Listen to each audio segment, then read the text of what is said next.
ഹരേ കൃഷ്ണ സർവം കൃഷ്ണ അർപ്പണമസ്തു. ഹരഹര മഹാദേവ നമ്മ പാർവതി പണിയുന്നത്. ഞാനിപ്പോൾ നിൽക്കുന്നത് തിരുവൈരാണിക്കുളം ശ്രീ മഹാദേവ ക്ഷേത്രത്തിലാണ്. അപ്പോൾ ഇവിടെ പ്രപഞ്ചനാഥനായിട്ടുള്ള മഹാദേവൻ്റെ ദക്ഷിണാമൂർത്തി സ്വരൂപത്തിലുള്ള കേരളത്തിലെ തന്നെ വളരെ പുരാതനമായിട്ടുള്ള ഏക ക്ഷേത്രമാണിത് എന്നാണ് പറയുന്നത്. ഇത് വളരെ പ്രാധാന്യങ്ങളുള്ളൊരു ക്ഷേത്രമാണ്. ഇവിടെ പാർവതി ദേവിയുടെ നട ധനുമാസത്തിലെ തിരുവാതിര മുതൽ 12 ദിവസം മാത്രമാണ് തുറക്കുകയുള്ളൂ. അപ്പം ഇതിന് പിന്നിൽ ഒരു കഥയുണ്ട്. പണ്ട് ഇവിടെ പാർവതി ദേവിയുടെ നട എല്ലാ ദിവസവും തുറക്കുമായിരുന്നു. ഇവിടെ പാർവതി ദേവിയാണ് മഹാദേവനുള്ള നിവേദ്യം തയ്യാറാക്കിയിരുന്നത് എന്നാണ് പറയുന്നത്. അപ്പോൾ പാർവതി ദേവി ഈ നിവേദ്യം തയ്യാറാക്കുന്നത് എന്ന് പറയുന്നത് കൊണ്ട് തന്നെ ഇവിടെയുള്ള ഭഗവാന് നിവേദ്യം തയ്യാറാക്കാനുള്ള ആവശ്യമുള്ള സാധനങ്ങളൊക്കെ തിടപ്പള്ളിയിൽ കൊണ്ടുപോയി വച്ച് വാതിലടച്ച് വരും.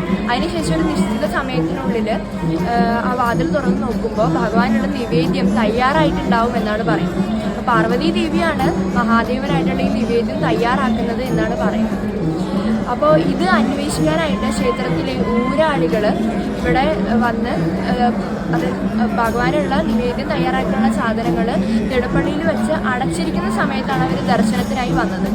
അപ്പോൾ ആ നിശ്ചിത സമയത്തിന് മുമ്പ് ഇവർ തിടപ്പള്ളി തുറക്കുകയും ദേവി സർവാലങ്കാര ഭൂഷിതയായിട്ട് അവിടെ ഭഗവാനുള്ള നിവേദ്യം തയ്യാറാക്കുന്ന ഒരു ദൃശ്യമാണ് അവർ കാണുന്നത്. അപ്പോൾ ദേവിയുടെ ഈ രഹസ്യമായിട്ടുള്ള കാര്യം ഇവർ കണ്ടുപിടിച്ചതിൻ്റെ വിഷമത്തിൽ ദേവി ക്ഷേത്രം വിട്ട് പോവുകയാണ് എന്ന് പറഞ്ഞു. അപ്പോൾ ഇത് കേട്ട് ആ ക്ഷേത്ര ഊരാളികൾക്ക് ദുഃഖം തോന്നി ദേവിയോട് മാപ്പ് അപേക്ഷിച്ചു.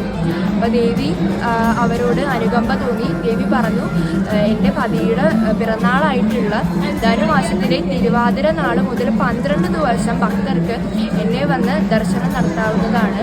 മാത്രമല്ല ആ സമയം ദർശനം നടത്തുന്നത് വളരെ പുണ്യമുള്ള കാര്യമാണെന്നും ദേവി പറയാണ്. അതുകൊണ്ടാണ് ധനുമാസത്തിൽ തിരുവാതിര മുതലുള്ള 12 നാൾ ദേവിയുടെ ദർശനം നടത്താൻ സാധിക്കുന്നതും അതൊരു പുണ്യമായിട്ടുള്ള കാര്യമായിട്ടാണ് പറയുന്നത്. അപ്പോൾ ഞാൻ ഇന്ന് ഇവിടെ വന്ന് ദേവിയുടെ ദർശനം നടത്താനായി സാധിച്ചു. ദേവിയെ കണ്ടു. ദേവി സർവാലങ്കാര ഭൂഷിതയായി വളരെ ഭംഗിയിലാണ് ഇവിടെ നിൽക്കുന്നത്. അപ്പോൾ ഇന്ന് ദേവിയെ വന്ന് തൊഴാൻ സാധിച്ചതിൽ ഒരുപാട് സന്തോഷം. എല്ലാവർക്കും ദേവിയുടെ അനുഗ്രഹം ഉണ്ടാവട്ടെ എന്ന് പ്രാർത്ഥിക്കുന്നു. ഹരേ കൃഷ്ണ, ശ്രീ കൃഷ്ണ.